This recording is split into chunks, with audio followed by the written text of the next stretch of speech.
like I talk it. Walk it like I talk it. Walk it like I talk it. Woo. Walk it like I talk it. Big guard.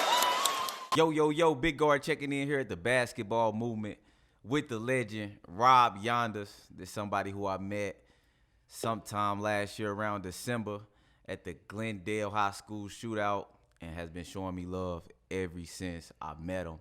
He got a nice facility here in Nixon, Missouri. I think everybody around the Midwest and everybody in the country need to tap in right now with my man Robert Yanders and come check out this facility, man.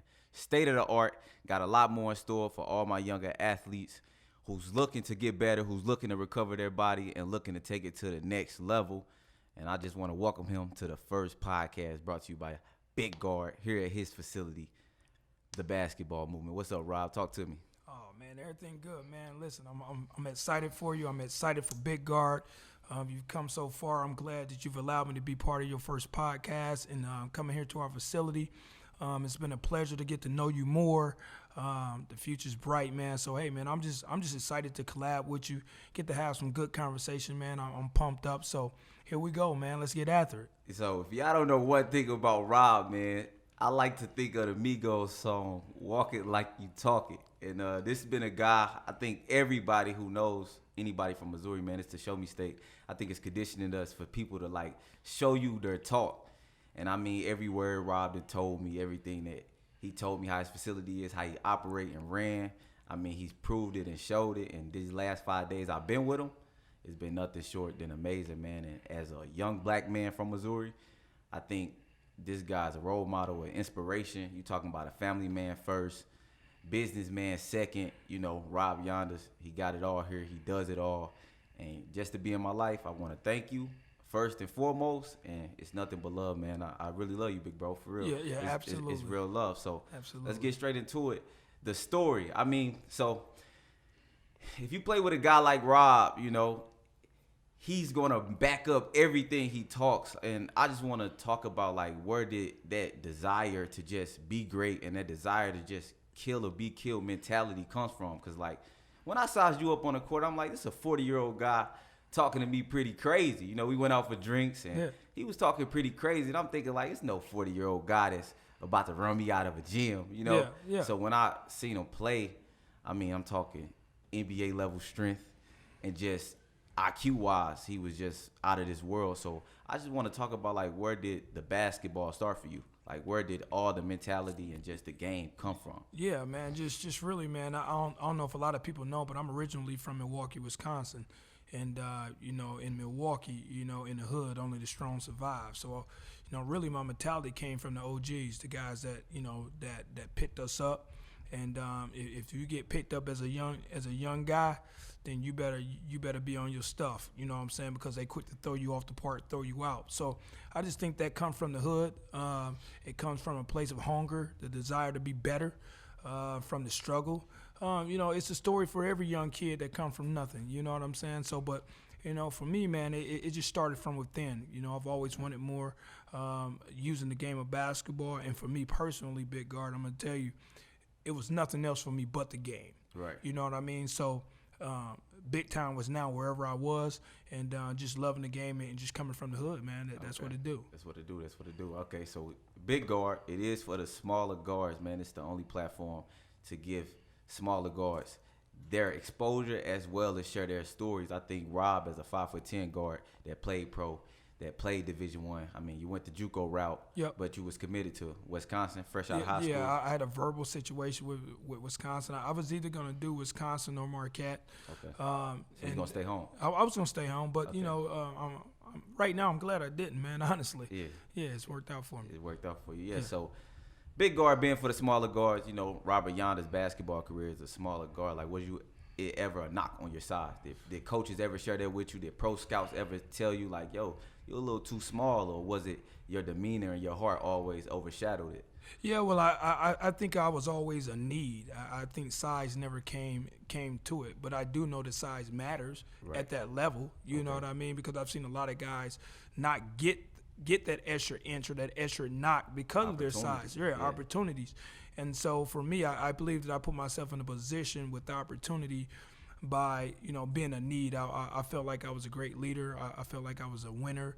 I was a proven winner being around winners, like my high school basketball team, ranked in the country, top 25 in the country, playing with 8 other high school All-Americans. I mean, I was blessed. So I think with that pedigree, it showed that I was capable of being a winner, and the game is all about being a winner. So Exactly. that's what it was for me. It's mentality. So It's my mentality. So advice you have for a lot of small guards. I mean, I got a couple guys that follow me, pretty top ranked in this class of 2021, the senior Right. class. Right. Deshaun Ruffin, Zion Harmon, Right. your nephew Anton, and even Zion Harmon. What advice do you have for them, like going forward into a college situation? Like, what advice do you got for a young, smaller guard going into a college situation where size can be a knock? Are you telling them to follow where you can win if you want to make it to that next level, or go somewhere where you could just play and get your shine on? Or it just depends on your goal? I mean, at the end of the day, you paid to win. Okay. I mean, go somewhere and be a winner and be a leader, especially for a small guard. Go somewhere, be a winner, and be a leader. The rest takes care of itself. I mean, but also be able to adjust. I think that we have the stigma of small guards having to be only a pass first guy. Yeah. I think if you can get a bucket, go get a bucket, because ultimately if you can score the ball, they got to draw to you, and now your kicks become easier. I just think you just got to have the desire to be a killer, to be honest with you. And I mean that from a basketball standpoint, but it's got to be from within. And the rest is history. But I would focus on being a winner, man. I'm going to be honest with you. Okay. So Yeah.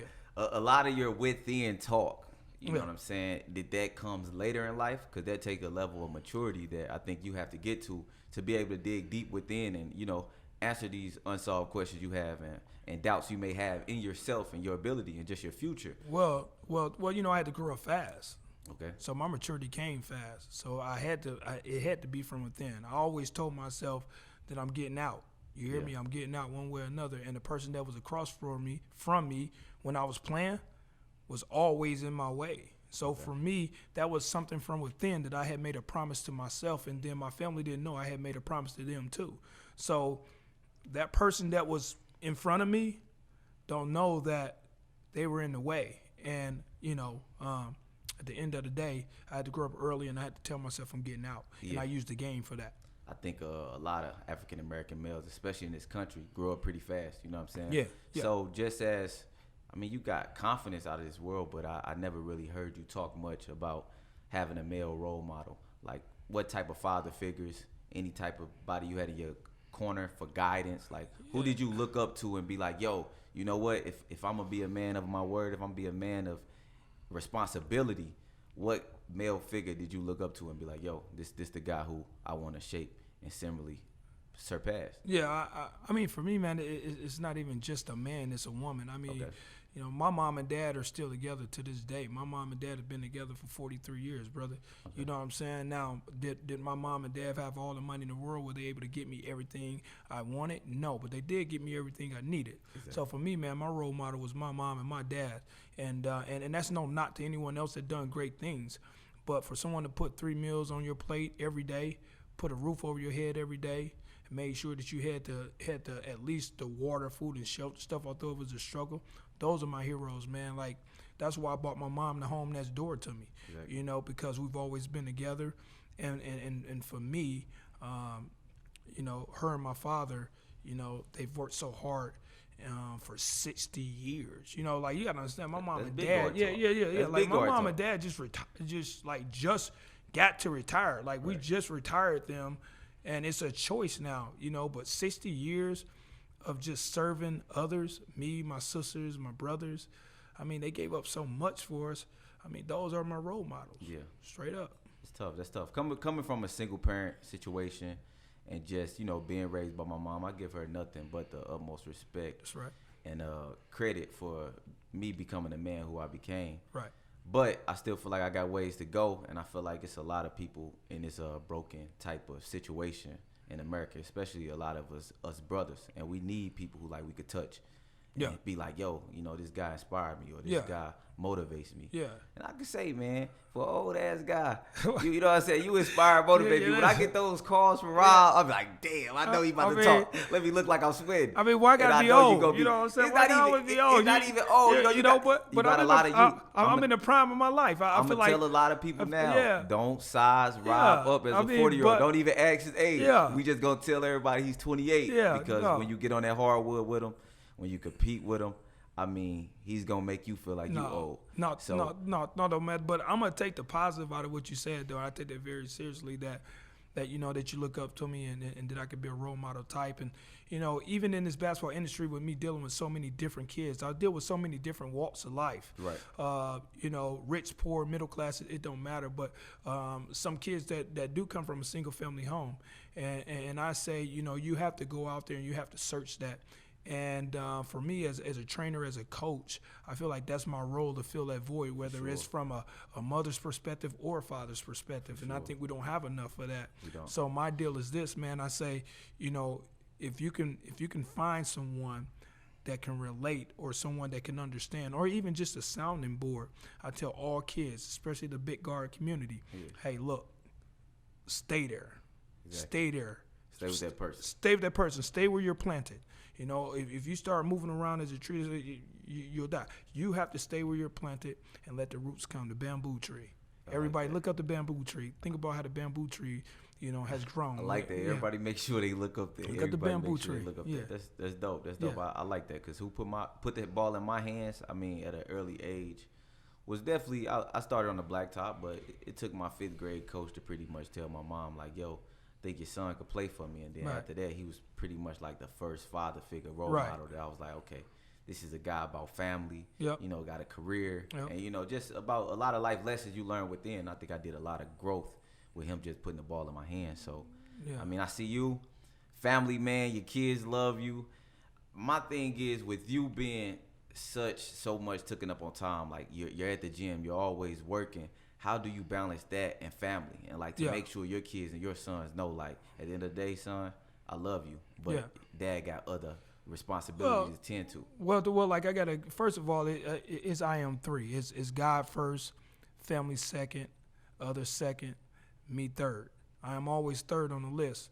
But for me, you know, it's about having a foundation with your wife. My wife is lovely. She, you know, she understands what she married, and I think that's a big part of why she married me, because I want to be valuable to others, right? So, like, for me, being valuable to others, I can still be valuable to others, and I can bring my kids with me. Sometimes my wife is with me, sometimes my kids are with me. It don't matter. As long as I'm being valuable to others, I think that's a role model style for me, for my son.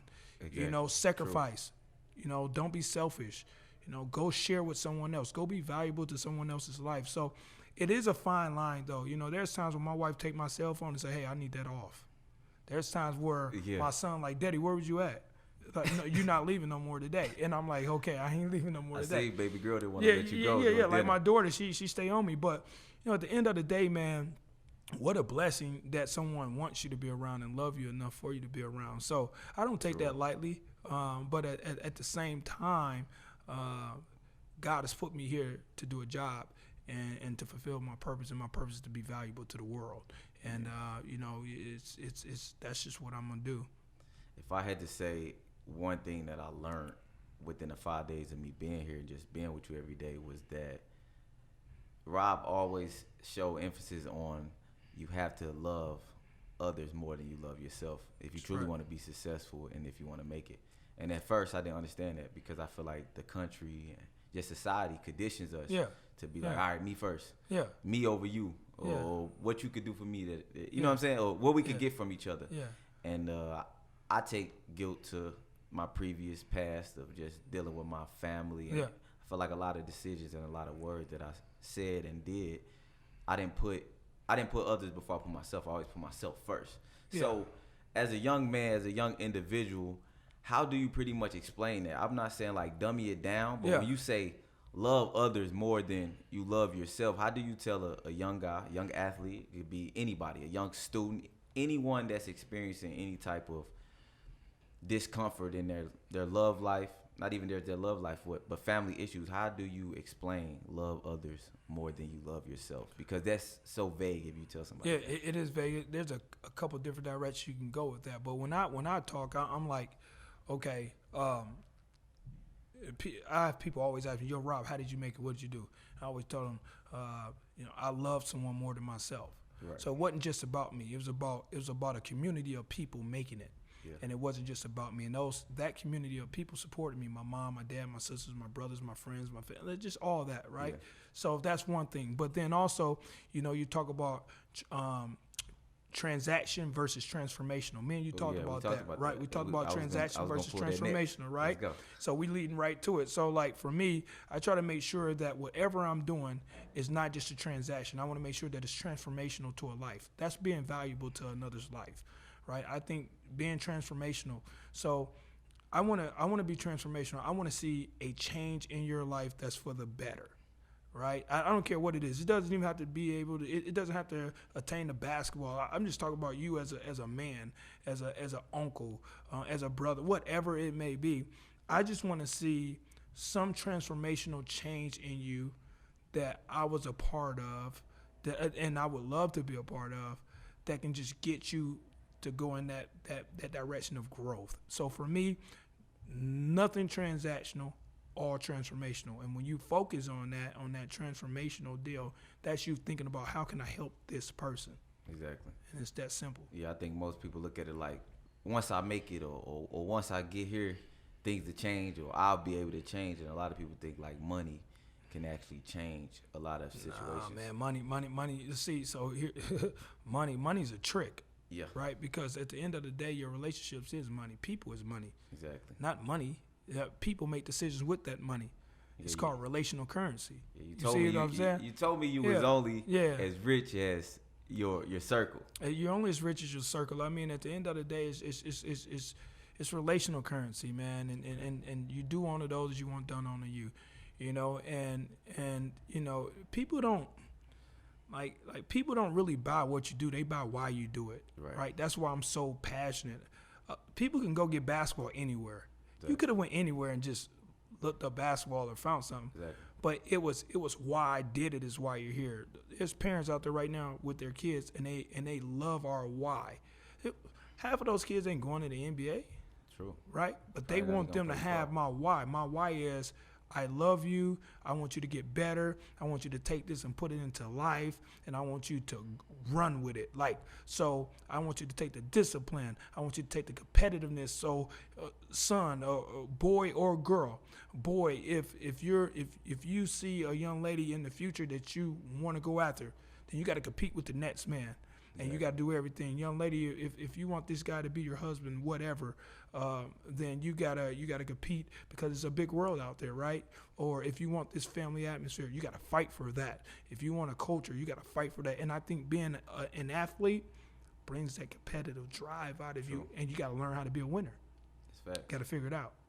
You gotta feel the losses though. You don't like that mentality, but you gotta feel a lot of losses because it's a lot of failure and disappointment with being an athlete. We spoke about it a bit. Yeah, we spoke did. about We actually went back and forth at this. Yeah, we spoke about the game of basketball being a trap to a lot of African American athletes, and we're not taking what we need to in life from the game. We're chasing this stigma of I either gotta prove to my circle or my peers that I can make it or that I'm a pro, or like you're always trying to prove somebody. I feel like in basketball, and I think with my route in college, like I remember getting cut my freshman year, and to me it was just really proving to myself like, yo, you could play college basketball. You could be on a college roster. That's right. So I think when I finally proved that to myself and I fulfilled that goal at the end of my career, it was like I had no more of a why.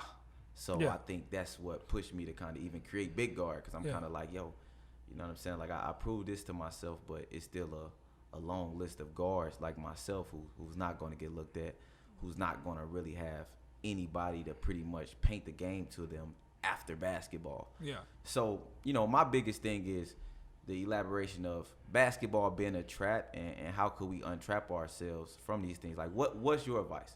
I want to hear if you're not about to make $1 million from playing basketball, That's right. We need a new game plan. Well, I tell people all the time, like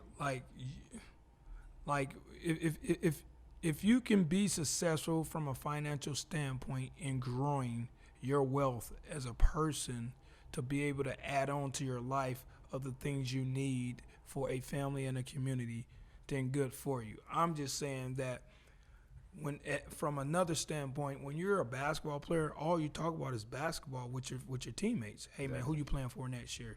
Hey man, what you doing next year? Who's your agent? My agent said this. That team really like you. They don't. You know, I realized that when I stepped away from basketball, I was talking to doctors, lawyers, real estate investors. And you feel like that's what brought you to this Well, facility? that's just what brought me to this facility. Yeah. I mean, if I would have known what I know now, as much as I love basketball, bro, like seriously, I would have retired 7 years earlier. Right. If you're telling me that I can go and put X amount of money down and have 25 rental properties, Yeah. right? Yeah. And turn into passive income. Talk your talk. And I can just keep doing that, like no offense, like there's somebody on the corner selling dope right now. You don't even realize, hey man, you selling dope in front of this rental house. You can own this house. You ain't even gotta sell dope, and this house can make you that dope money. Well, like that's what we don't know that. We're a product of our environment. So we have to understand that, you know, I know it's a cliche, but don't let the ball use you. You got to use the ball. That's why I think with college guys committing to these schools, you have to dig deeper before you commit. I think you got to dig deeper into the community, the coaches, the type of people you're going to be around, and just also the city. You know what I'm saying? I feel like a lot of guys make decisions whether it is to stay home or go away. I always been a guy to pretty much say like, yo, get out your comfort zone. Mm-hmm. Go away. Don't go where you're going to be comfortable at. Sometimes it's cool because, you know, you can go somewhere where people accept you, but I feel like it's no growth when you're just comfortable. Well, that's me going back to the relational currency. I think you got to know who you're playing for. Okay. And they've got to know your goals, and you got to know their goals. You got to be straight up about it. I think, you know, for me, and I can use Anton as an example, I felt like it was really important for Anton to play for a certain kind of person. Not that all the coaches that recruited him wasn't good people. I just felt like we nailed it with Quanzo Martin. He's just a leader of men. I think you guys have a similar type of demeanor. You know A certain demeanor. There's a demand for excellence there. And, you know, he's been a proven warrior in life. And I think basketball is easy for Anton. I think life is what's going to be the next teaching point for him, right? Overcoming obstacles. Someone that can relate to him and relate what needs to be related to him. Exactly. When I'm not there. Because I just want to be uncle. I just want to watch a game of basketball and just be that person. You got to put him with someone that you trust now that is going to do that very same thing. To make him grow. Exactly. So I think the relationship matters and the leadership matters more than even the community or whatever, because if you have great leadership and if you're learning, you're going to be able to know what to and what not to do with that education. Yeah, Anton is a warrior. Definitely a big guard. Definitely, you know, overcame some big things. And even I think, although he had you to train him and show him things, it's something he still got to put that work in his mind. Yeah, he still got to put that work in. And made it make sense. Yeah, well, you know he still had to put that work in. You can't force a guy to become a ball player. You can't force a guy to do that, and you know, and not with what I do to you. Yeah, you know, you got, you know, he's volunteered for this, this pain. And trust me, I was late today. Got there at 7. An hour. You're late by an hour. 7:35. It's okay. You're late about an hour, but it's okay. But I walked into some pain, you know, and even I remember our first lap of going. Yeah. Even Anton was like, "Damn, I don't know, what are y'all?" Like he ain't say I don't know what are y'all, but he's like, "Damn, this different." Yeah. And I'm looking at him like, this is a guy who raised him. Yeah. If he says it's different, this is about to be different. Yeah. So to just be able to endure that pain and finish what we did this morning, we ran 2 miles with a 100-pound weight on the back of our neck and shoulders. It's called sufferance for success. Yeah, so I think if you can make it through things like that, it's not much you're going to see at the college level and even the pro level that's going to push you over those boundaries. I think playing professionally is easy. For sure. I think when you're young, you go through the pain, right? I think when you make it to the professional level, it's kind of almost easy. Even Kobe said it. I mean, you know, guys get paid millions of dollars. They don't want that pain. They don't want that work. Look at Draymond. Yeah. Draymond physically outworks people for $100 million. Like, for real. Ben Wallace just rebounded. Dennis Rodman just rebounded. Effort. Like at the professional level, it was the easiest thing I ever did. Yeah. College and high school was harder than the professional level for me. So the build-up of the grind is really what makes you. The build-up. The build-up. Yeah. I agree. I agree. Yeah. You can't turn it. You can't turn a Shih Tzu to a Rockwall in 3 to 4 years. No. He's just not going to make it. No. I mean, playing professional basketball is the easiest thing I ever did. Yeah, he's just not going to make it. It's just easy. Yeah, so that's the thing. I think a lot of guys, their goal is pro, and everybody is not going to make it. But but pro in what? Pro in life? That's what I think the objective should be. Your objective should be to be a pro in life, whatever that is. Be a pro's pro, 24/7. You're a pro. You're a pro. Whatever you are, whether you're a father, whether you're a son, whether you're a basketball player, whether you're a student of the game, no matter what, you need to be a pro. You need to be a pro in life. That's where that's what these young men need to understand. So I think that's where Big Guard is going to step in. I think that's where Rob Yanders is going to step in. I think you get all these elite camps, the top 100. You get ESPN, you get them all to bring these guys in front of the camera. Just a number. And adjust the number. To do a lot of things that's pretty much fabricating. I think if we could host a camp with a lot of these top guys and give them more than just the basketball experience, I think we should get more brothers like you along board to really people could see and kind of have a mode to kind of shape. Well, I think with me, man, first of all, I'm just not an ass kisser. You know what I mean? I'm holding you accountable no matter what. At the end of the day, I done seen guys that's ranked break. Yeah. They break because they ain't never been through no pain. You see what I'm saying? So, like, my deal is, I know that this sounds like to play basketball at the highest level, you got to go through all this pain. I'm not talking like that. I'm just saying there's a mental and a spiritual connection. There's a physical connection that you got to have from within yourself to give to your teammates that's going to be demanded to become a winner. I keep talking about being a winner. And I think some of these guys, that's why the transfer rate's so high. Yeah. No, they don't understand hierarchy. They don't understand accountability. They've been everything sugar-coated. The media just show nothing but the good stuff, right? All the good. It's supposed to be, they're in a utopia. They think, this is the way it's. That's not the way it's supposed to be. That's been my biggest thing with why I chose to do vlogs. I think when we started back in December, I got on the road and I used to record. I was just like, the highlights not doing much for me. I don't think the highlights is doing the game justice. I feel like somebody got to come from behind a camera and let you know what's truly going on. And I think that's where I want to step in with the vlogs and pretty much give you the real. Yeah, like, this is what I saw. This was a bad game for him. I'm not about to film for an hour and it's a bad game and I'm not gonna let you know and upload it. I mean, as long as it's constructive, right. So, like, constructive criticism is one thing. I don't mind that. I think, for me, man, when you give something everything you got, like me training Anton as a nephew all the way up, I don't think I can ever train another individual like that. Exactly. It's too tough.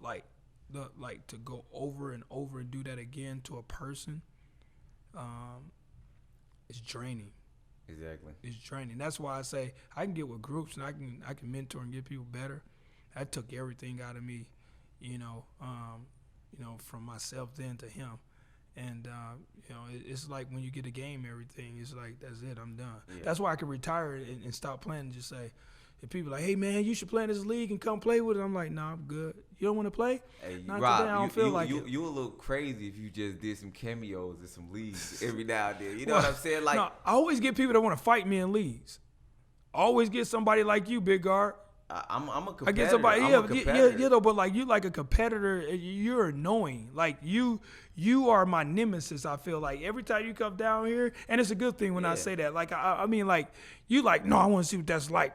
I want that. I want to feel that. I'm like, you have a guy like Rob, right?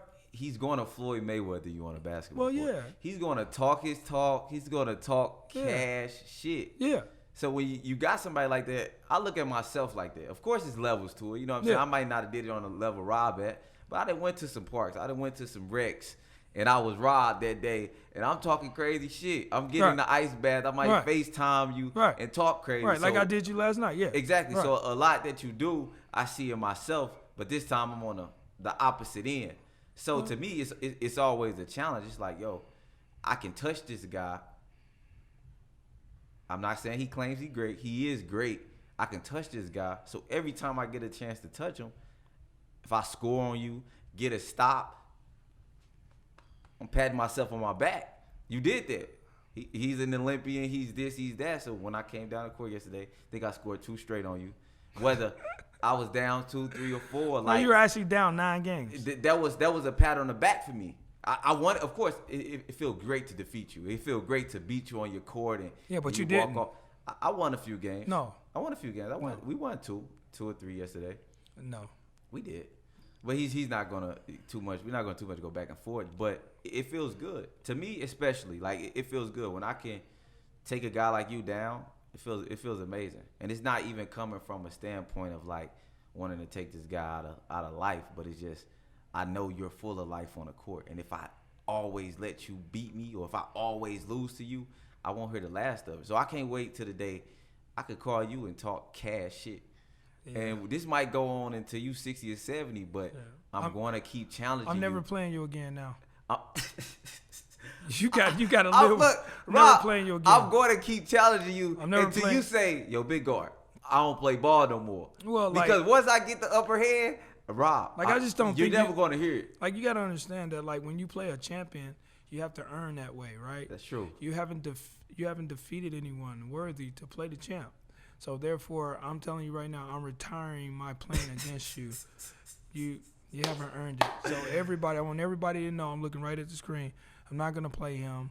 I need him to keep his confidence. And I love you, bro. So I want you to just keep your confidence. No, I love it. I don't think I get nobody else pushes me to even want to get back in that shape. When I play you, like I want to get back in that mode. That's good. Like I don't make excuses and be like, yo, my ankle or I'm not 100. Like with you, I don't want no excuses. So you make me want to get back to me in 2016. That just feeling. There you go. To where I could come on a court and I'm just sidestepping. There you go. Now I'm just doing everything that I can. Effortlessly. There go my value. I did my job. You did your job. I just want to do that because I'm telling you, Rob, you need to retire from playing me now. It's gonna be till you 60, 70. Until you say, big guard, I don't play basketball no more, I'm always challenge you. It's just I like that mission. Yeah, well, I'm done. It's a life mission for me. I'm done. Let's just talk life and not basketball anymore. Okay, I'm just saying it's a life mission. Yeah, I'm done defeating you. Okay. Sorry. That's cool. But I got these kids in here, man. So you want to wrap me up, whatever, because I got to go be valuable to somebody else. Okay, so first podcast with Big Guard. I got my man OG, Rob Yanders. We're going to wrap it up here. I don't got no more questions. I got one thing to say, man. I want to tell a lot of people about his facility here in Springfield and everything that he got going. And I just want to ask you, like, is it an open gym policy, or do people need to make sure they check in with you before they show up? Well, people got to DM and got to check in. You know what I mean? You don't respond to your DM. I had a lot of guys. I've been sending guys Rob way because I got so much faith in the guys. I don't respond to the wrong people. I mean, I sent some pros your way. They might not be your, NBA. Well, I'm looking for a certain mentality. So if you do DM me and I look you up, and I can look visually at your page, or there's nothing, or I can get on the internet and see that, now I'm willing to give people a chance, but my deal is like, let's be real. Like I want to have serious fun. I don't want somebody that just want to come down and get in the camera. This need to be the mecca for the Midwest. This is the mecca of the Midwest. This need to be like. I'm not saying all the media got to come in here, but the best of the best in the Midwest need to come here. They don't need to be in no other gym. No, this is the mecca of the Midwest. This need to be it. It need to be like certain weeks of the summer, like, everybody in town. We got everybody living like this. And we have NBA guys here all the time. I don't showcase their stuff. Tim, he's watched NBA guys come in and out of here. I don't need to showcase it. Like, I'm a private guy. Sometime I'll show some stuff. But, hey, man, I'm comfortable with me. I'm comfortable with the basketball movement. I'm comfortable with what we can deliver. And I just want to reiterate, we are the mecca of the Midwest. So, for guys to get in contact with Robert Yanders and be able to come in and get this experience, if you could look up their Instagram, they had to have a resume. Got to have a resume. Got to have a resume. If you want to come to Open Run, got to have a resume. Okay. What if they just want to check in with you, tap in with They you? can just tap in if they want to learn something to talk, but you ain't stepping on the court if you haven't had a proven pedigree, no. Okay. Yeah, I hear it. Big guard, I'm gonna constantly continue to, pump Rob and his whole movement just Likewise. off the love because, I think this is a special place and one of the best places in the country, if not the best. And I appreciate you, bro. So for real. for sure, I want people to come up here and get this experience. All my guys in St. Louis, all my top guys who follow me with the Big Guard brand, man. We're gonna get y'all tapped in with Rob, and we're gonna get you guys down to the basketball movement for the ultimate basketball experience, man. So I just want to thank you. Thank you for the hospitality, bro. And yo, you inspire me. You inspire young black brother. You know what I'm saying? From the Midwest, you really inspire me. So I appreciate you. Yep. I just want to tell everybody, man, find you somebody, especially an OG or older cat that inspires you, that you could touch. Not a rapper, not your favorite basketball player. Those guys are cool. But when you find somebody who you could touch in real life that inspires you, I think that pushes you way further than a LeBron James or Kevin Durant, Damian, whoever you could look up to, that's cool. But when you could actually touch these people, when you could find somebody with power and somebody with inspiration who you could touch, make sure you touch, make sure you reach out to them, man, and make sure that the love is genuine. So That's right. we out, man. We out. I appreciate you, big time. Let's go. All right.